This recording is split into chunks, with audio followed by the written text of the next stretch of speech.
آپ مجھے اس کے ساتھ کیوں لڑوا رہی ہو؟ چلیں آپ یہ تم بھی بتائیں کہ ان میں چلاکی کر رہی یکسوئی ہو کیوں نہیں ہے؟ PTI کی طرح۔ نہیں، بات یہ ہے کہ وہ نہیں آئے، افسوسناک بات ہے۔ ابھی بھی دوسرے دوست جو ہیں کوشش کریں گے سارے RP کے۔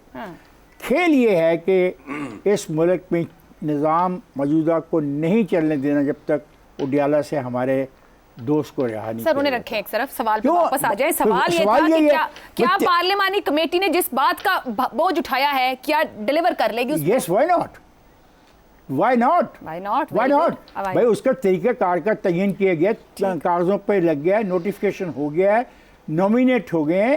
یہ جو لوگوں کے نام ہیں یہ خود بخود تو نہیں آگے، انہوں نے اپنے نام دیے، کچھ نے اپنے نئے نام دیے، کچھ کی پارٹیوں نے نام دیے ہیں، اور ایک کمیٹی بنی ہے، اور ان کے سامنے 3 نام پیش بھی کر دیے گئے ہیں کہ جن 3 ناموں میں سے ان کو سلیکشن کرنی ہے۔ اور اس کا اپنا ان کے سامنے منصور علی شاہ صاحب، منیب اختر صاحب اور یحییٰ افریدی کے نام ان کے سامنے پیش کر دیے گئے ہیں۔ سیکٹری قانون جو ہے راجہ نعیم اکبر، وہ ان تینوں سینئر ججز کے ناموں کے ساتھ اور پروفائل کے ساتھ اجلاس میں موجود تھا۔ اب یہ تو نہیں ہو سکتا کہ یہ چاہیں تو ملک چلے آگے، یہ چاہیں تو ملک آگے نہ چلے، ایسا ہو نہیں سکتا، یہ ناممکن ہے۔ ہاں، they have a right to oppose, مطلب یہ 3 ناموں میں سے جس کو چاہیں ووٹ کریں، جس کو چاہیں ووٹ نہ کریں، اور اگر آپ اتفاق نہیں کرتے اکثریتی رائے سے، یہ بھی آپ کا حق ہے، لیکن اس میں حصہ یہ ایک نیا کھیل ہو رہا ہے وچ از ویری سیریس۔